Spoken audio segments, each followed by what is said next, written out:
Merci beaucoup de votre invitation, Jamie, et puis bravo bravo pour ce projet que vous avez mis en place et que vous êtes en train d'initier au Burundi. Mais en tout cas, merci beaucoup d'avoir pensé à moi pour ce sujet-là. Alors, c'est un sujet qui nous tient très à cœur à Michigan State University, comme vous avez pu le constater, comme vous avez pu en témoigner quand vous étiez là pendant votre séjour.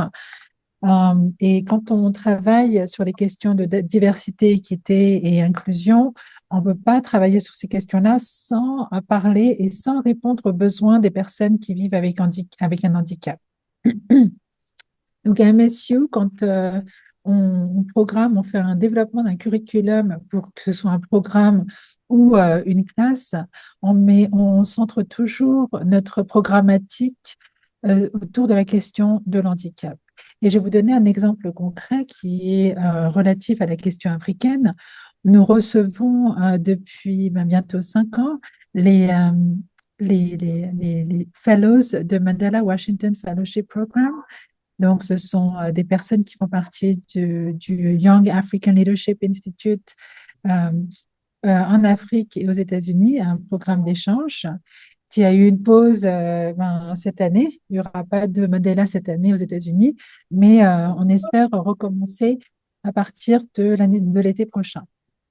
Donc, nous, à MSU, on est un institut, une université qui accueille aussi des fellows avec un handicap venant d'Afrique ou d'ailleurs. Donc là, je vais vous parler en particulier comment est-ce qu'on a développé ce curriculum pour pouvoir accueillir aussi des fellows avec un handicap qui, en plus, venaient des pays d'Afrique. Donc, il y a plusieurs genres d'handicap, hein, comme vous le savez. Et moi, je vais vous parler de l'handicap euh, qui, qui, qui empêche une, euh, une participation à une classe ou à un programme traditionnel, et aussi l'handicap physique qui empêche qui brime la participation à des programmes de façon physique. Donc, au niveau de la classe et d'un cours ou d'un workshop qui peut être mis en place, quand on développe des curriculums, et ça, c'est la technologie nous aide. On pense à des personnes qui vont venir dans notre classe qui auront une visibilité réduite, des personnes qui vont venir dans notre classe et qui auront euh, un niveau d'audibilité qui ne sera pas le même qu'une personne ordinaire. Donc déjà, rien que ces deux choses-là, quand on y réfléchit, on se dit, bon ben voilà, comment est-ce qu'on présente une classe avec un PowerPoint? Donc quand on réfléchit à des personnes qui ont une disability au niveau de l'audition, par exemple, moi, je suis euh, sourde, à moitié sourde du côté gauche. Donc, on fait en sorte de toujours avoir en français, on dit les captions. Je ne sais plus comment on dit en français, pardon, en anglais, on dit les captions, je ne sais plus comment, les sous-titres. D'être toujours sûr d'avoir les sous-titres qui sont euh, de notre présentation pour permettre aux personnes qui ont du mal à entendre de pouvoir participer et de pouvoir garder le même rythme au niveau de la présentation, de tout bien comprendre et de tout bien entendre. Mais aussi pour les personnes qui, par exemple, à MSU, sont internationales et qui ne comprennent pas forcément l'accent américain correctement au niveau ou avec la vitesse à laquelle les natifs peuvent parler, et pour les Américains qui ne sont pas forcément à l'aise avec des accents internationaux. Mm. Donc ça va pour les deux cas.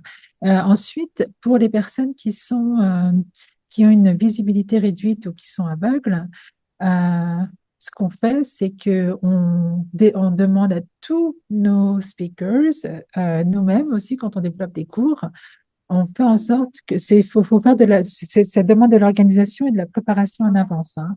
Donc, on a notre PowerPoint qui est disponible, et qu'on distribue aux personnes qui ont une visibilité réduite en avance pour que la personne puisse se familiariser avec le contenu. Par exemple, votre conférence que vous allez faire, est une façon d'intégrer cet handicap au niveau de la vision, c'est de demander dans le formulaire, est-ce que vous avez un handicap visuel pour lequel nous pourrions vous donner le contenu de la conférence en avance. Parce que comme ça, la personne peut se familiariser avec le contenu et quand le présentateur parle, euh, ils ont déjà une connaissance du contenu et ils ne se sentent pas complètement détachés.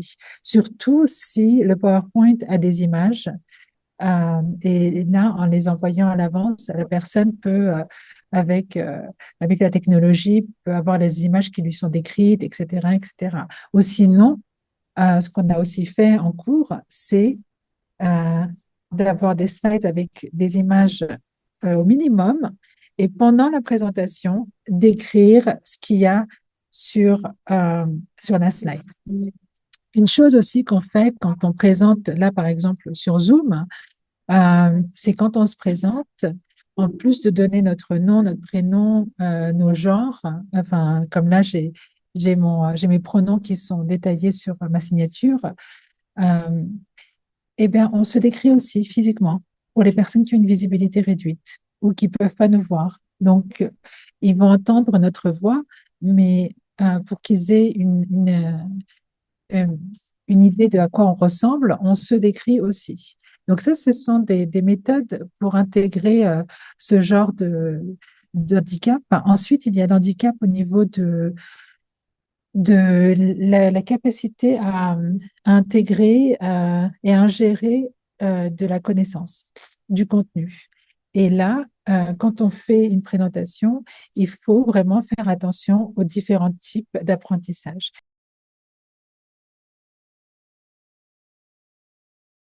Dans une université comme Michigan State University, avec des ressources plus importantes qu'une université au Burundi, j'imagine, on a tout un département qui s'appelle The Office for Disability, un département pour le soutien à l'handicap. J'imagine que les universités au Burundi n'ont pas ces ressources pour ouvrir tout un département pour soutenir l'handicap. Par contre, dans les universités, il y a des directeurs, des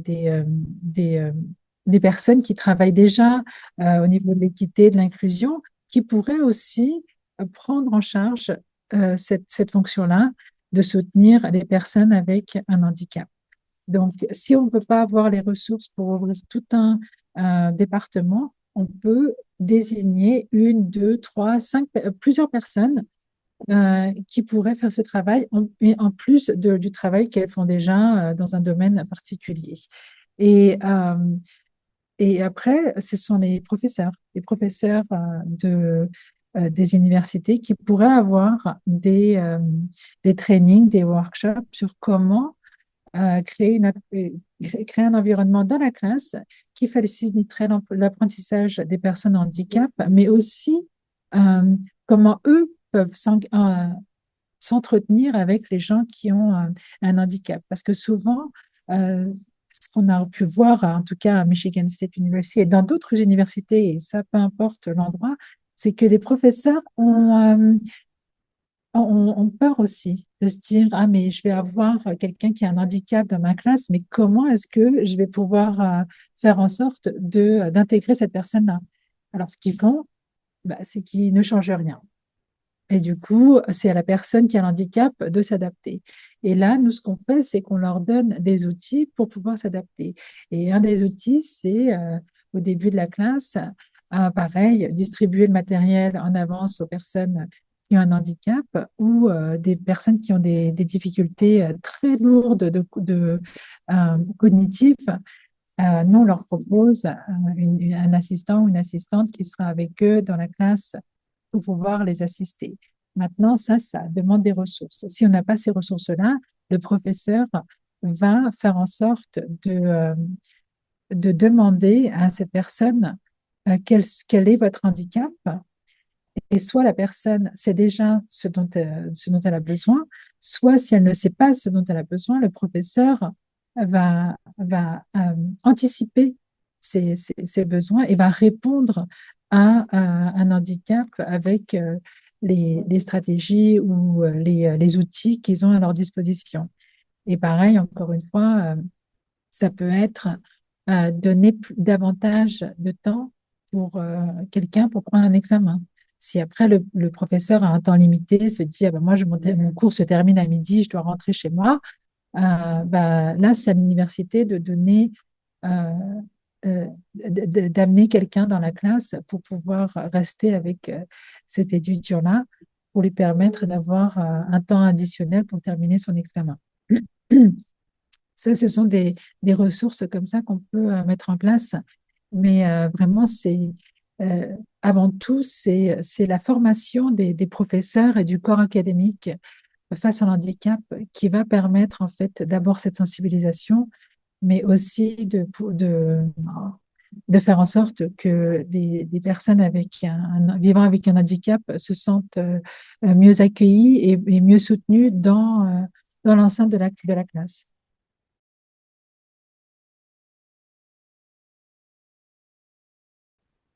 Les actions concrètes ne peuvent arriver qu'à...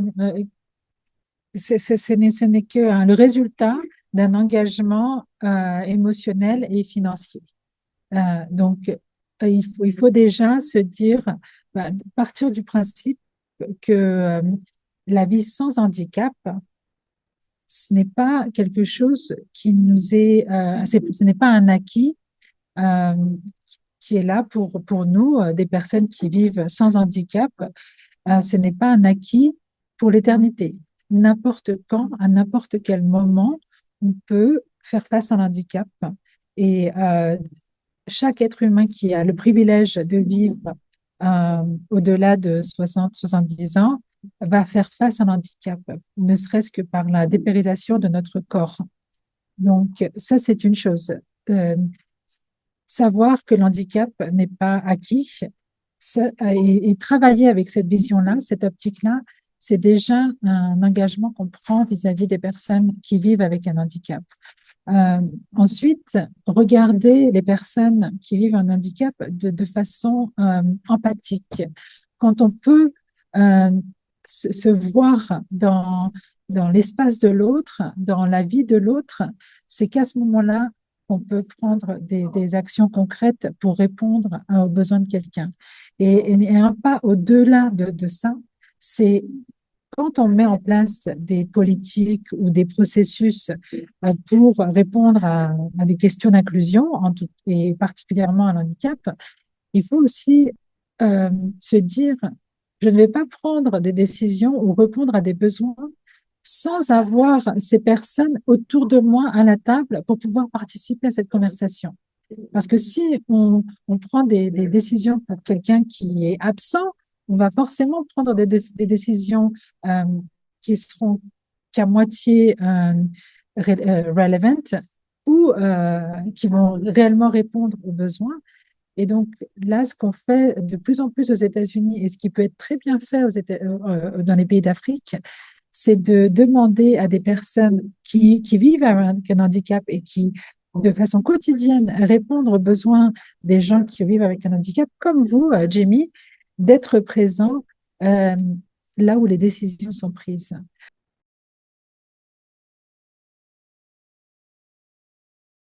Mais je serais ravie de vous aider, de soutenir, de pas vous aider, de vous soutenir dans cette démarche-là.